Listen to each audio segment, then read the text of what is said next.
समस्त मातृ शक्तियों, भाई बंधुओं, सादर जय श्री कृष्ण। पौष मास कृष्ण पक्ष की सफला एकादशी का व्रत श्रद्धापूर्वक करने से और इसकी पावन व्रत कथा को श्रद्धापूर्वक श्रवण करने से जीवन में अपार सफलता मिलती है, सभी मनोकामनाएं पूर्ण होती है। तो मित्रों, आज आपको हम बताएंगे सफला एकादशी का व्रत आपको किस प्रकार से करना चाहिए और इसकी पावन व्रत कथा भी आपको हम सुनाएंगे, जिसको सुनने से इस व्रत का संपूर्ण फल आपको मिलेगा। तो मित्रों, आप सभी का बहुत बहुत स्वागत है आपके अपने ही चैनल एस्ट्रो गुरुजी में। यदि आपने अभी तक हमारे चैनल को सब्सक्राइब यदि नहीं किया हो तो अभी सब्सक्राइब कर लें और बेल आइकन को अवश्य दबाएं, जिससे हमारे अगले आने वाले नए वीडियो की नोटिफिकेशन सबसे पहले आपके पास पहुंचे। आप नित्य नई नई ज्ञानवर्धक जानकारियाँ व नित्य का राशिफल हमारे चैनल से प्राप्त करते रहें। तो पौष मास की कृष्ण पक्ष की एकादशी का नाम सफला एकादशी है। इस एकादशी के देवता श्री नारायण भगवान हैं। इस बार यह एकादशी दिनांक 26 दिसंबर 2024 गुरुवार को रहेगी।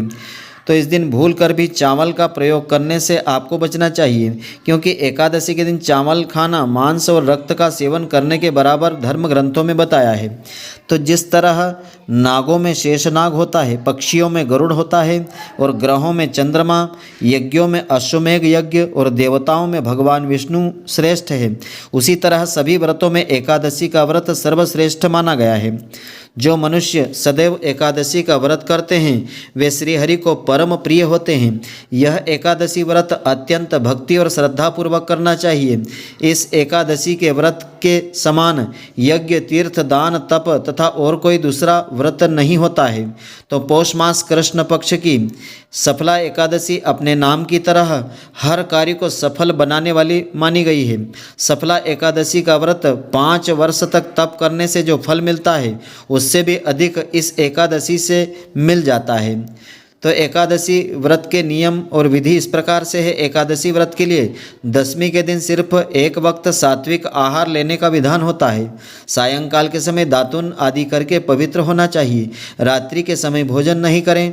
भगवान श्री नारायण के स्वरूप का स्मरण करते हुए सोना चाहिए।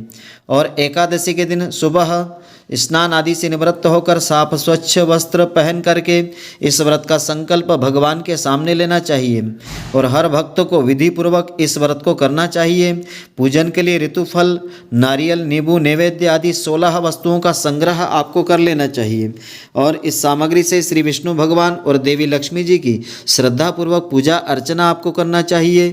घर में बने हुए पूजा के स्थान पर दीप जला करके भगवान विष्णु जी को गंगा जल से अभिषेक करवाना चाहिए और धूप, दीप, नैवेद्य आदि नाना प्रकार की सामग्रियां उन्हें अर्पित करना चाहिए और तुलसी दल जरूर चढ़ाना चाहिए। सात्विक भाव धारण करके भगवान विष्णु जी की पूजा अर्चना आपको करना चाहिए। रात्रि के समय विष्णु भगवान के नाम से दीपदान करें और एकादशी की व्रत कथा को अवश्य सुनें, तभी इस व्रत का पूर्ण फल मिलता है। आरती भजन गाते हुए रात्रि जागरण भी करें। अगले दिन आरती पूजन आदि करके इस व्रत का पारण करें। जो लोग इस व्रत को नहीं रख पा रहे हैं वे केवल सच्चे मन से पूजन करके प्रार्थना भगवान से कर सकते हैं। तो श्रद्धापूर्वक पूजा आराधना करने से भी भगवान श्री हरि की कृपा प्राप्त हो जाती है।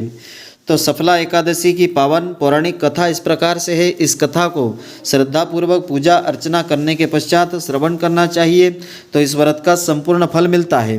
कथा इस प्रकार से है। युधिष्ठिर बोले कि हे भगवान, हे नाथ, अब कृपा करके पौष मास के कृष्ण पक्ष की एकादशी का वर्णन विस्तार पूर्वक करने की कृपा कीजिए।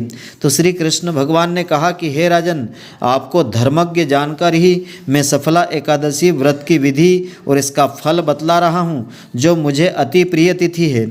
इस व्रत के कर्ता से मैं अति प्रसन्न हो जाता हूँ और उसे मोक्ष प्रदान कर देता हूँ।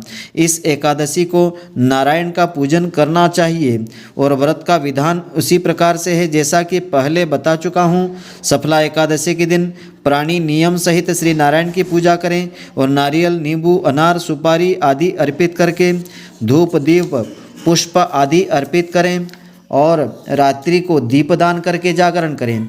तो इस व्रत के समान कोई अन्य व्रत नहीं है।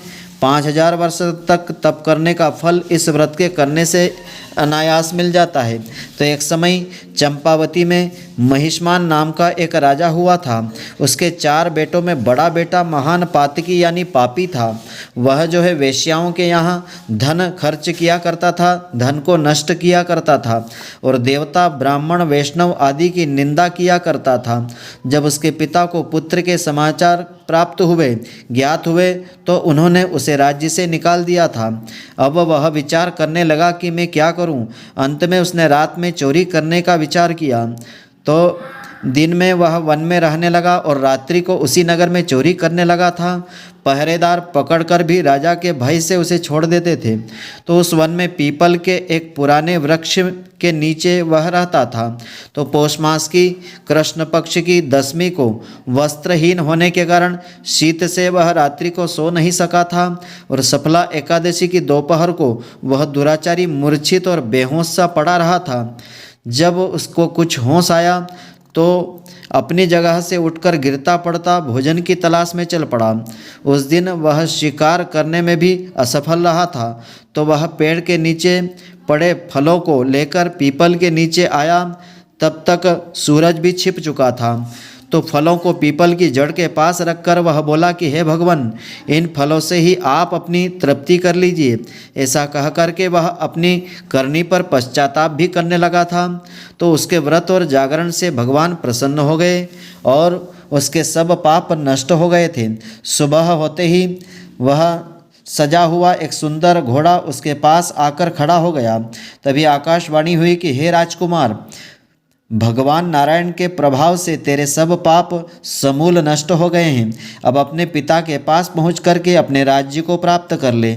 आकाशवाणी सुनकर वह सुंदर वस्त्रों को पहन करके अपने पिता के सामने जा पहुंचा और पिता उसको राज्य सौंप करके स्वयं भजन पूजन करने के लिए वन को चले गए थे।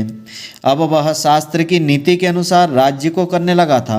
उसकी पत्नी पुत्र आदि भगवान नारायण के परम भक्त बन गए और भक्तिपूर्वक जो व्यक्ति सफला एकादशी का यह व्रत धारण करता है उसको अपने कार्यों में सफलता मिलती है और मुक्ति भी प्राप्त हो जाती है। मनोवांछित कामनाएं सभी पूर्ण हो जाती है। तो मित्रों, आशा करता हूं कि आपको हमारी यह ज्ञानवर्धक जानकारी पसंद आई होगी। यदि आपको पसंद आई हो तो आप हमारे वीडियो को लाइक व अधिक से अधिक शेयर अवश्य करें। धन्यवाद। जय श्री कृष्ण मित्रों, फिर मिलेंगे।